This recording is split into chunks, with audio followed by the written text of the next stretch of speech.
रसूले हक्का, हैदर के दिल की तमन्ना, बस एक है ख्वाहिश ज़हरा, हसनैन का दिल है कहता, मेरे मौला राजी हो जा, मेरे मौला राजी हो जा, मेरे मौला राजी हो जा, मेरे मौला, मेरे मौला, मेरे मौला, मेरे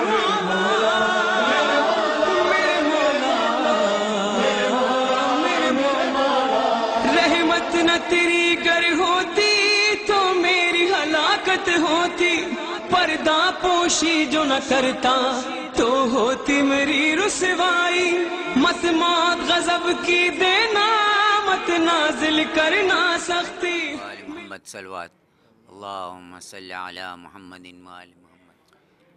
આજે અમો લોકોને બહુ જ ખુશી ઉપજી છે કે અમે 25th ટ્રાયએન્યુઅલ કોન્ફરન્સમાં દાર ઇસ્લામ પધાર્યા છે અમારા મુખ્ય ચેરમેન મિસ્ટર આસિફ કરીમ સાથે, અને આજે એ પણ ખુશી થઈ છે કે રિયુનિયનના પ્રમુખ દાનિશભાઈ અને સલીમ બહાદુરભાઈ જે ટીવીના ખાસ ઇન્ચાર્જ છે, જે આસિફભાઈને વિનંતી કરી અને એમને કીધું કે અમને ઇન્ટરવ્યૂ લેવું છે અને ઘણું ટાઈમ થયું કે એ લોકો ગોતતા હતા કે કોઈ એવો મોકો મળે કે આસિફભાઈ સાથે વાત થઈ શકે. હું આ ઇન્ટરવ્યૂમાં આસિફભાઈને થોડા સવાલ મૂકીશ અને ઉમ્મીદ રાખું છું કે એ બધું પૂર્વંત જવાબ આપશે અને જે પણ હું ભૂલી ગયો હું કે કાંઈ હોય તો એ ઉમેરી શકે છે. આસિફભાઈ, તમે આજે આ ટ્રાયએન્યુઅલ કોન્ફરન્સમાં આવ્યા છો, તમારું મુખ્ય શું એજન્ડા છે કે આમાં પધાર્યા છો? બિસ્મિલ્લાહિર્રહમાનિર્રહીમ. સલામુન અલૈકુમ. પહેલાં તો હું બહુ ખુશી થયો કે આજે અમારા પાસે એક નવા મેમ્બર આવ્યા ફેડરેશનમાં, રિયુનિયન, અને ઓલકાએ જે ડેલિગેશન લઈ આવ્યા એવું લાગતું હતું કે ઓલકાનું જેમ ડ્રેસિંગ હતું, જે પ્રમાણે ઓલકા આવ્યા અહીંયા બહુ જ પ્રોફેશનલ હતું, અને આઈ એમ શ્યોર કે ઓલકાની મેમ્બરશીપથી અમને ઘણું શીખવાનું મળશે અને સાથે કામ કરે તો આપણું કોમની તરક્કી થાય. બીજું કે પ્રમુખ છું હું, મારું 4થું વર્ષ છે ચેરમેન નેરોબી જમાતનો, અને હવે આપણું ટર્મ બી પૂરું થાય છે અને અમે બહુ મોટું પ્રોજેક્ટ શરૂ કરવાના છે.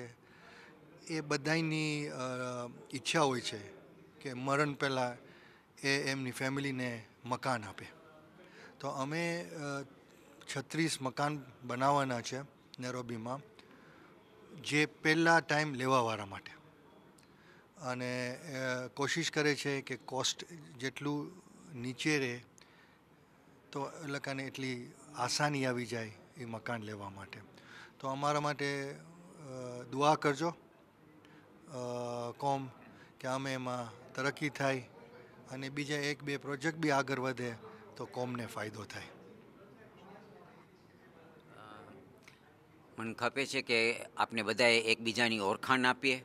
હું પોતે ડૉક્ટર નૌશાદ મોલેદીના છું, જે પ્રમુખ વર્લ્ડ ફેડરેશનના પ્રમુખ છે, એના ભાઈ છું, અને મારી આ મુખ્ય જે કોન્ફરન્સ છે એનું ખાસ મકસદ છે કે આસિફભાઈનો સાથ દેવા માટે ને અમારું જે સાજ પ્રોજેક્ટ છે ને બીજા અમારા ઉપયોગ પ્રોજેક્ટ છે એને પ્રસન્ન કરીએ આ કોમ્યુનિટીના પાસે, આફ્રિકા ફેડરેશનને જે પણ અમારા માટે સવલત થઈ શકે એ થઈ શકે. બીજું હું કોશિશ કરીશ કે આસિફભાઈને કહું કે એ પણ એનો ઇન્ટ્રોડક્શન આપે પહેલાંથી, કે કોના દીકરા છે, ક્યાં એનું જન્મ હતું અને કેવી રીતના એ નૈરોબી માઇગ્રેટ થયા અને કેવી રીતના સાજની ખુરશી સંભાળ્યા છે, આ 2 ટર્મ પૂરા કર્યા છે. હું એને વિનંતી કરીશ કે એ ડિટેલ્સમાં બધું આપને પ્રસન્ન કરી. આસાન.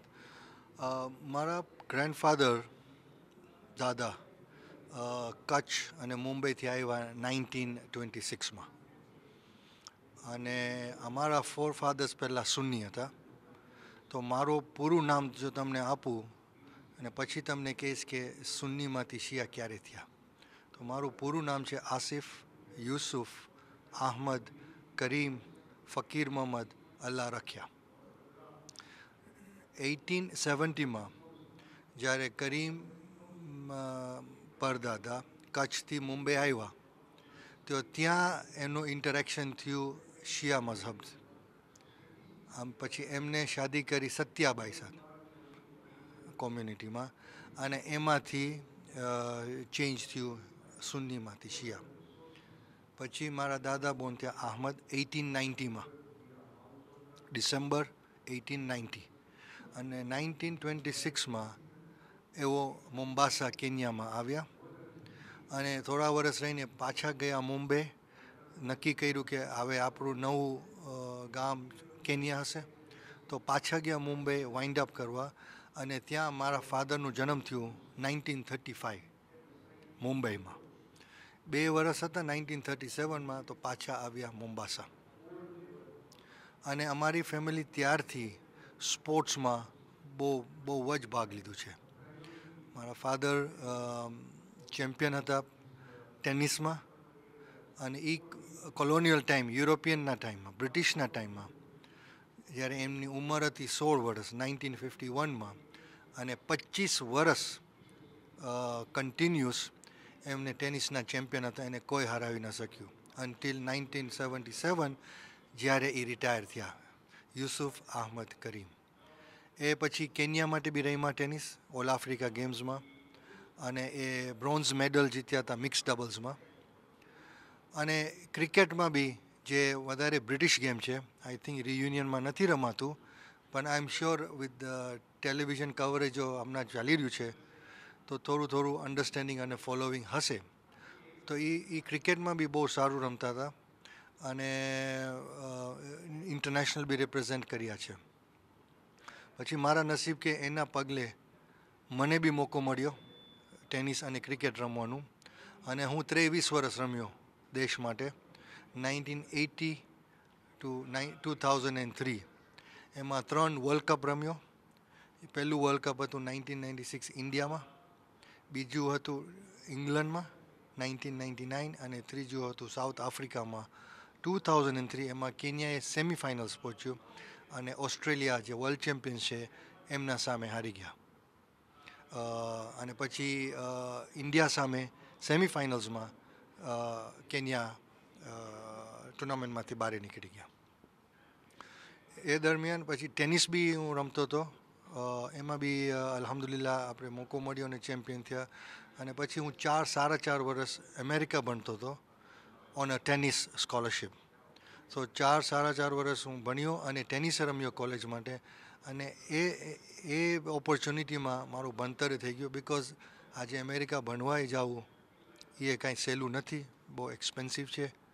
તો પોઈન્ટ મારું એ છે કે આપણી કોમમાં એટલું ટેલેન્ટ છે કે આપણે સ્પોર્ટ્સને જરાક આગળ વધારે, બિકોઝ હવે છે ને સ્પોર્ટ્સ ધંધો થઈ ગયો છે, $multi-billion ઇન્ડસ્ટ્રી છે. પહેલાં જ્યારે આપણે નાના હતા તો રમતા હતા રમવા ખાતર, કે સ્પોર્ટ્સ છે ને ચાલો રમી લીધું ને થોડા પસીના નીકળ્યા કે શરીર માટે સારું છે. હવે તો ધંધા માટે સારું છે, પ્રોફેશન છે. આજે તમે જુઓ વિમ્બલ્ડન ટેનિસ જે ચાલી રહ્યું છે 100 વર્ષ થયા, ફક્ત 30-40 વર્ષ પહેલાં વિમ્બલ્ડન કોઈ બી માણસ જીતતો હતો તો એને 1000 પાઉન્ડ મળતા હતા યા 5000 પાઉન્ડ મળતા હતા, અને ટ્રોફી મળતી હતી. આજે 40 વર્ષ પછી એનું પ્રાઇઝ મની થઈ ગયું છે 1.5 મિલિયન પાઉન્ડ્સ. એનો મતલબ શું થાય છે કે સ્પોર્ટ્સમાં ઇન્ટરેસ્ટ લેવું જોઈએ, અને એ પ્રોફેશનલ્સમાં ઘણા બીજા કામ એમાં આવતા હોય. આજે પ્રોફેશનલ સ્પોર્ટ્સમેન હોય એમને મેનેજર જોઈએ, એને ફિઝિયોથેરાપિસ્ટ જોઈએ, એને ડૉક્ટર જોઈએ, ડાયટિશિયન જોઈએ, પર્સનલ એસિસ્ટન્ટ જોઈએ. સો એમાં સ્પોર્ટ્સના લીધે ઘણા ઓફશૂટ કામ મળતા હોય છે. તો મારા હિસાબથી જે આપણી હિસ્ટ્રી જોઈએ આપણી કોમમાં છેલ્લા 50 વર્ષ કે 100 વર્ષ ઘણા એવા સ્પોર્ટ્સમેન નીકળ્યા છે. ક્રિકેટમાં છે કે ટેનિસમાં છે. હવે ગોલ્ફમાં તમે જુઓ કેટલું મોટું થઈ ગયું છે. પહેલાં એ ગોલ્ફ હતું સાવ સોશિયલ હતું, આજે એમાં તો બહુ મોટો પૈસો છે. તો હવે મારા હિસાબે કે બધી જમાતો, બધા પ્રમુખ આ સ્પોર્ટ્સના સબ્જેક્ટમાં આગળ વધારવું જોઈએ. ઇનફેક્ટ કમ્પલસરી જેવું કરવું જોઈએ આપણી કોમમાં. એ તો ઘણી ખરાબ આદતોમાંથી બચી જશે. બિઝી રહી જશે. આજકાલ જવાનોના બહુ ચોઇસીસ છે, મોબાઈલ, સેટેલાઇટ, ફેસબુક, ટ્વિટર, એ બધું સારું છે, ઠીક છે, પણ એનું બી લિમિટ હોય છે. પણ સ્પોર્ટ્સ જેવું સ્પોર્ટ્સ હું તો બેનિફિશિયરી છું, એટલે મને ખબર છે કે કેટલું ફાયદો છે. સો મારા હિસાબ છે બધી જમાતો અને બધા રિજનલ ફેડરેશન્સ સ્પોર્ટ્સને સિરિયસ લેવું જોઈએ.